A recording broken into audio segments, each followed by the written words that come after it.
Welcome back, guys and girls. Well, obviously, I'm working on a tire. Issue with this one is it's the spare that goes up under my Dodge Dakota, and if I don't check it often, it's flat. So I decided to pull it down and see what was going on with it. What I found is obviously somebody has had problems with it leaking because it's coated in silicone, black silicone. Well, obviously that's not working either. So I want to show you guys a trick that I learned from my uncle years ago. And the trick is axle grease. This seems to work the best. It's extreme pressure.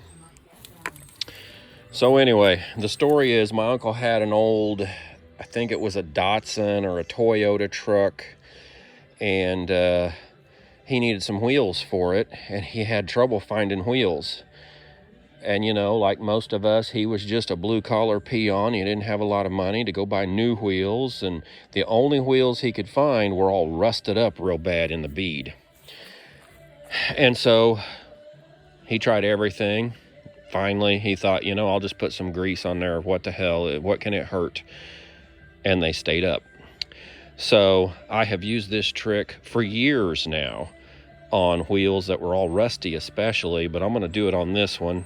And I had two leaks. I had one right here by this tire weight, which is marked, and one on the opposite side that was even worse. And I've already done the opposite side.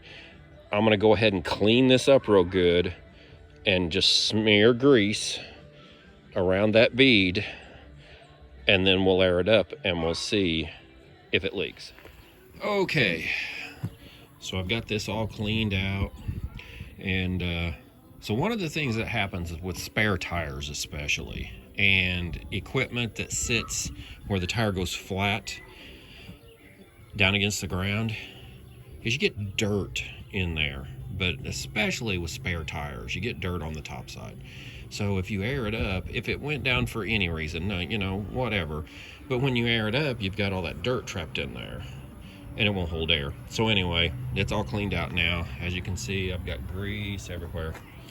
Now, here's another trick.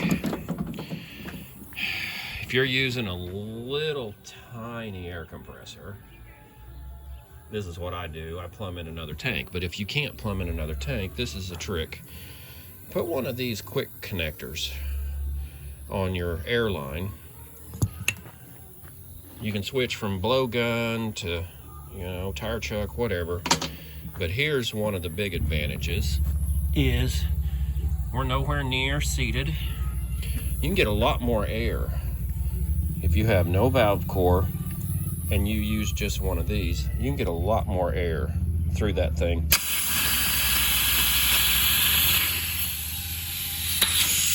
Now, it doesn't always work, but it sure makes it a lot easier. I'm gonna pick it up and bounce that side. Okay, so I gave it a good bounce. This side started to come up. We'll see now if it still leaks.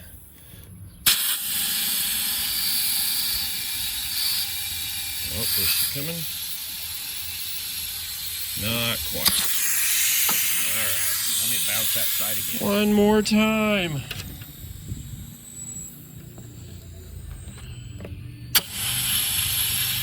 Oh, is she gonna go? Is she gonna go? Looks like it.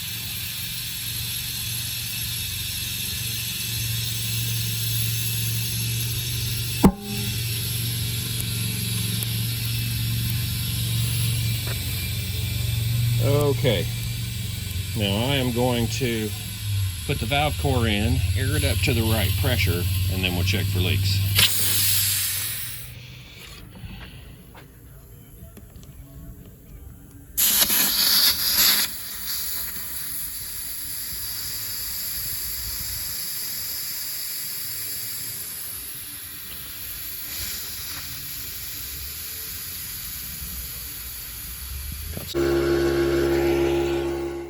Okay, so we have 36 pounds of air in this tire. I didn't wipe the grease around because I want to see if there's any air coming up right there. So here's what we're going to check it with, and here's another trick. If you use this style of laundry detergent, the liquid, as soon as it gets to where it won't hardly pour any of the laundry detergent out, don't throw that dude away. Just fill it up with water. Shake it up pretty good. Take it out to the garage. You can use that to wash your hands with, and it puts out enough bubbles to check leaks in your tires. So let's see what we can do. Try not to waste too much of it, but get it all the way around. And of course the battery died right then. So we'll put a little more water in. This table is not quite level. It's good enough for welding and working on junk, but it's not perfectly level. So as I said before, right there was where I had one leak. I went inside to get a battery, came back out, and I do not see any bubbles anywhere. So I think this side is fixed. Now the other side was even worse, so I'll flip it and we'll check it. Okay, so here's the other side. Right here's where the leak was, and it was just streaming bubbles out of there before. Again, I don't see any bubbles.